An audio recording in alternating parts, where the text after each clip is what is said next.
Hey, what's going on, guys? Tony here, CCxRC, and we are out with the Losi Mini-T 2.0, and we're just going to do a little bit of a run for you guys here with a little jump and show you guys how it operates. It's, I'd say it's quicker than the original Mini-T was out of the box, for sure. The Lipo batteries probably help with that. I would really think a stock class of these would be fun because it does keep it at a slower speed. Now, they have had a few people busting the A-arms on these, so we're kind of also checking that out a little bit as well, seeing what kind of durability we're getting. It is cold outside right now here. It's probably 45 degrees or so. And we're just going to see what kind of durability we get. I mean, if we don't really crash it at all, we're not going to know. But I mean, it's not blazing fast. It is very controlled. It's like on rails for sure. And I'm really excited about getting some brushless for this. My steering trim's a little bit off, I notice. Go away here. That feels better. It was pushing to the right a little bit. So end of the day here, last little bit of sunlight, figured we'd get it out here, do a little bit of jumping action for you guys with it. Show you it out here on the street. But you can see it turns really well. Whoa, right into me.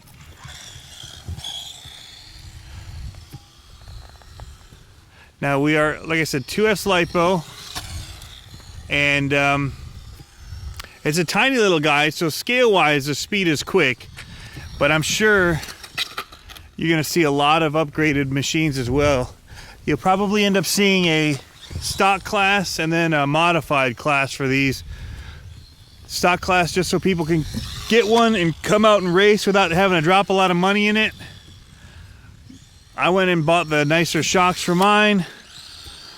I don't think that would change it from being modified. I don't know, maybe it would. It's just that they're aluminum bodies. Doesn't really change much, but depends on the rulings. But I didn't break in this motor either. Usually I would just run a pack through it at a constant speed on a battery off and put some motor cleaner in it for electric motors that I have, like Electric Clean, I think it is. Motor Clean, and just spray it in there.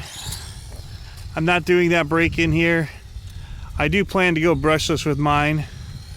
So these things, you spend 130 bucks for them, and then you usually end up dropping more into them just because they're so much fun. They're small, easy to take with you, but then you want to have extra batteries. You want to have, like I did, the nicer shocks. People get all the hop-ups for them, aluminum. And so you'll get some money into these. People love them. It becomes like a little pet project that you just keep putting a little bit of money into here and there. Make it into a dialed in little machine with so many hop-ups. So I'm starting with the shocks on mine, gonna bling those out. I might go to some nicer arms just for the look. Not really jumping these huge. There's not a lot of weight, so unlike most cars where I'd worry about having metal arms, I don't think I would with this so much,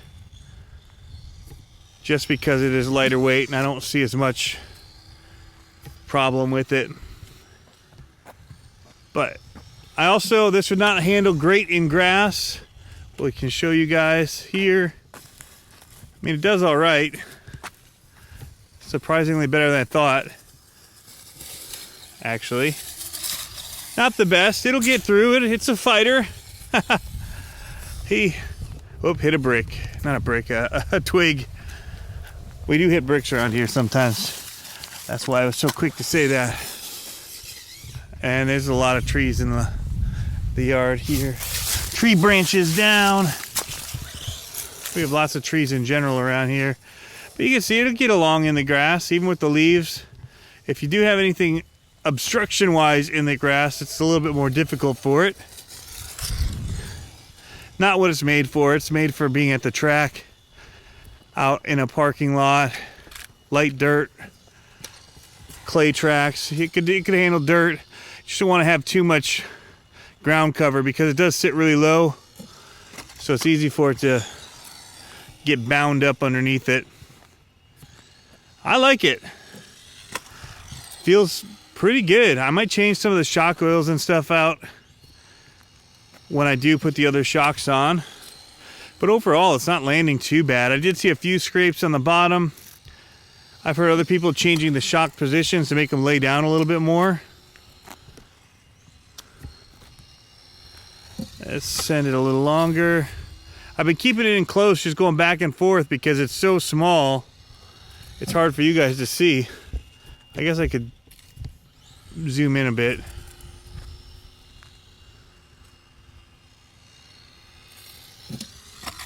And as the sun's going down, it's getting harder for the camera to keep up as far as the low light. So it's going to get grainier and grainier. But overall, it's a good little runner. We go a solid 6 minutes now. It is a Lipo, and so it's going to keep power right to the end of when it's going to hit the Lipo cutoff. So it's nice. Nice thing about Lipo batteries is it does keep that speed, but you know, it's actually a little bit faster than I expected it to be. However, it is nowhere near the speed of, say, a WL Toys when they come out of the box with those huge motors that they cram in those. They put like a full 540 in those cars somehow.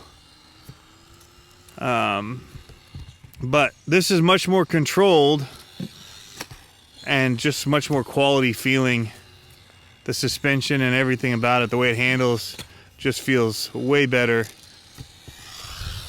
Because again, at this small of a speed, they're really twitchy if you're too fast. It makes them hard to control. I could probably actually lose it down that drain I just saw.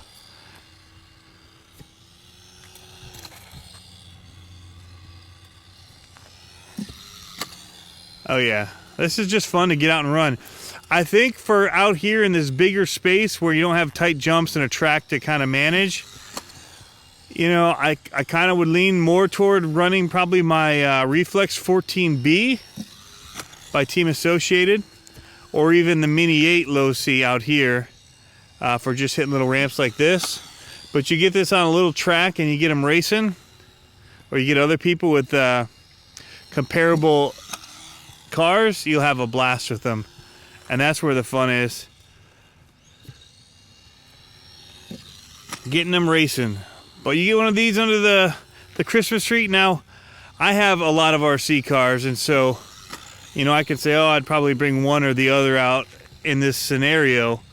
But if this is the only one you had, you'd have fun with it. It's definitely a hobby grade car. Comes in at a great price point, and there's lots of hop-ups you can do to it. I was looking at the brushless motor that is available coming. It's from Dynamite. I meant to put text on the screen. It got late and I forgot. But the brushless motor I was talking about in the unboxing video, where the ESC is built into it, it's a Dynamite system by Horizon Hobby, and it has the plug for your battery right on the motor, and then it has a lead that goes off of that that'll go to a receiver. So you would have to switch out your controller or get a separate standalone receiver for it. Anyway, it's like 70 bucks. It's not going to come out, I think, till January is what they were saying. But I'm leaning toward that. I like the idea of keeping it small. The price point doesn't seem too bad if it did go, or one portion of it went. That was my worry.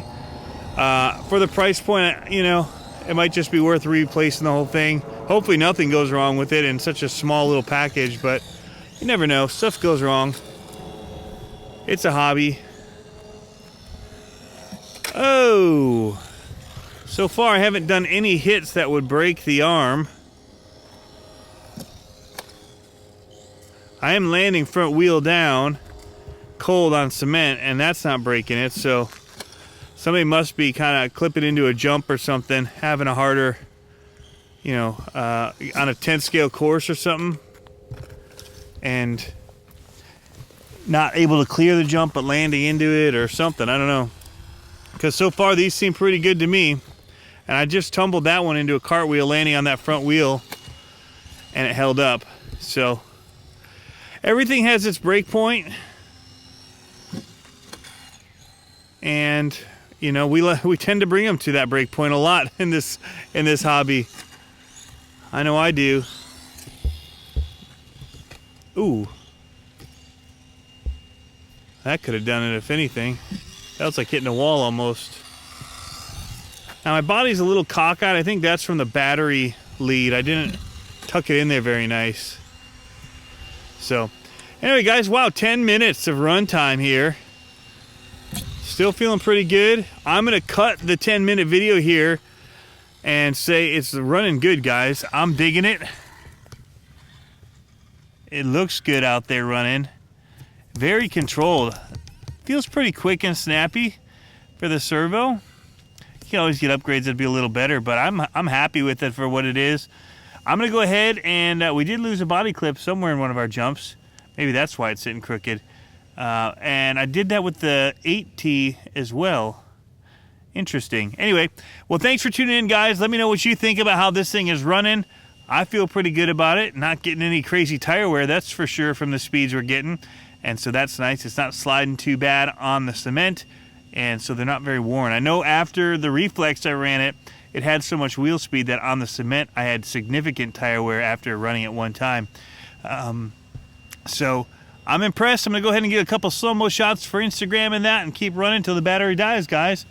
Hope you're having fun RCing, and we'll catch you next time. See ya.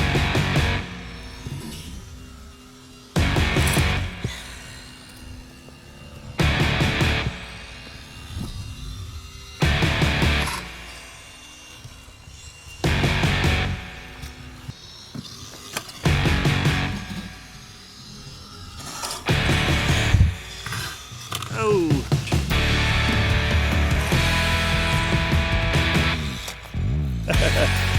Trying to whip it. One thing that doesn't matter to most people, but I love, is this thing is so easy to one-handed drive. It is so great.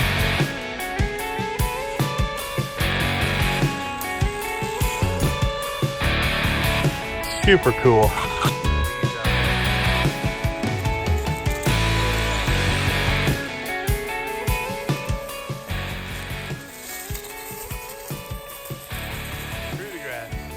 And the leaves. Oh, you power through it. The leaves are as big as the car. That's hilarious.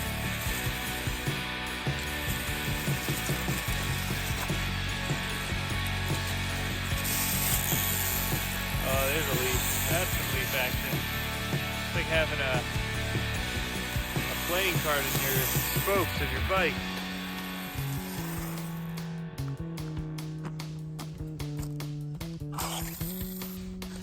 Suspension's nice on it.